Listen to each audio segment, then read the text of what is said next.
I leave that to the viewer in that sense. That's why I have this. I think that the sculpture could be looked in lots of ways, but simply two. As the aggressor, if you stand on the back part and you are the one that is being defended by this, or as a victim. And to me, during the opening, and like right now is also important, is like see where people stand, you know. Like if you just stand in this part and are the victim of the piece, it gives a different sensation. If you penetrate the space a little, it doesn't become harmless, but it becomes part of your space. You know? And when you start living with this imminent danger, like your everyday life, I think that's like a sensation I really want to create. If you go to the back part, if you call it back part, back of the gallery, right? Not talking about, you are protected with this sculpture. Like metaphorically speaking, I think there's no safer space in this gallery than in the back part of that gallery. So the movement of the piece being an on-site sculptural installation, sculptural is important for me, that word, is important because the viewer at the end decides what part of this vicious cycle you want to be part of. Is this a site-specific piece? Yes, it is. Okay, so it was tailored for this space exactly.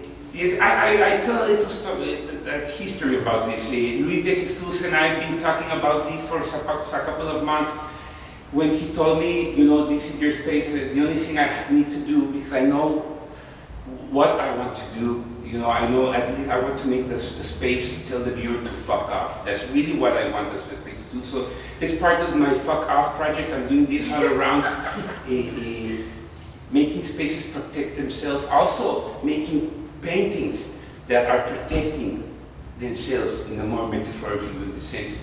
But yes, how you can see this piece, if you take the walls off, maybe the piece will be, because it's like penetrating, no, not penetrating, but it's scratching someone. So it's a site-specific sculptural installation.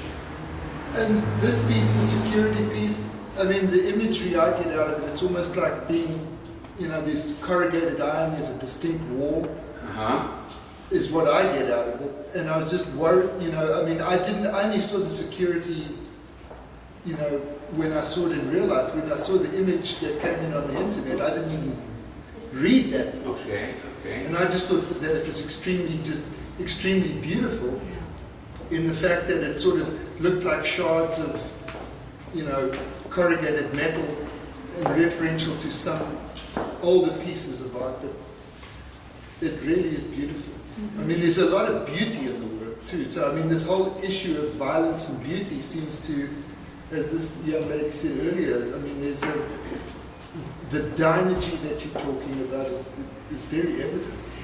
I think beauty or beautiful is one of the most devalued words in art, but I really think still in the back of a lot of people's head it's still like one of the most important, you know? Even the people don't accept, but to me, beauty, attraction, and things like that is to me, attraction, visual attraction is really an important part of my work, because that to me is the way I like grab and make you see a little more, or how you say it? Makes it appealing, right? I think like in formal sense, I think that is the only use of technique. I think technique is only for that, you know, for trying to really dabble with people's perception. I think that is technique. So you know, something like I don't know about telepathy, but you see, I will never shun the word beauty, you know, but I don't think beauty means like a hopeful or peaceful, or it doesn't mean calm, you know.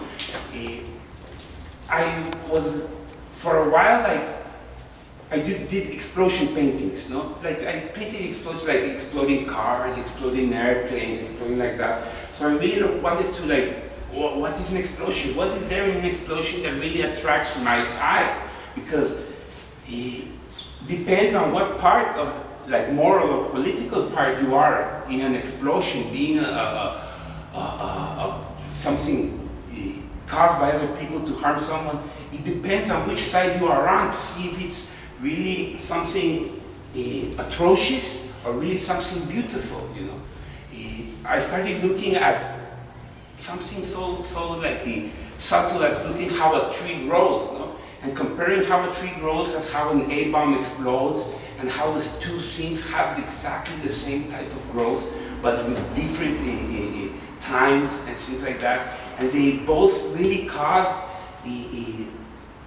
different things when they grow. So that is like something I also want to analyze. When is something that to some people is very attractive, when is that to other people atrocious, and when is that like the same thing to both people? So that's something I like to dabble with and think about. No? Any other question? Or we go to the other space? See? I want to backtrack a little bit, Daniel, because you mentioned briefly the whole Fuck Off series, and I know that I've had people come into the gallery in the past few days because of the review the Pincus wrote, and they've gone to the Noel Baza to see the show there, the New Contemporaries, and they've seen your painting, and then they come over here, and then they go, well, I like this one much better, you know. So they kind of like, because they're offended by just this big painting that says fuck off, you know. But then I said, well, you have to kind of see it in context, you know. The whole idea behind that painting is not just to like be rude or, you know. No. So can you say something about that? Because I think a lot of people have kind of missed that, the whole connection to this body of work. When we were talking about like on-site sculpture, lately I've been trying to make my paintings more on-site-ish, if you want to say that sense. Not because a painting is mobile and since you can carry and put another way. I wanted to bring into my work things that I know other art practices have been helping art to do. No? So like look for context when you show. So to me, in that sense, that fuck off is not just to say fuck off. You know? It's not bad manners. It's context to me. No? I put that piece there because it's a competition. It's different. It's a different type of, or in my case, it's a different feel to why I made that painting than to why I made this one. This painting, if I want to say like that, is more on-site. It was also made when I saw this space, made because I knew I was going to exhibit this painting in San Diego. So I started to me painting has become also on-site a little.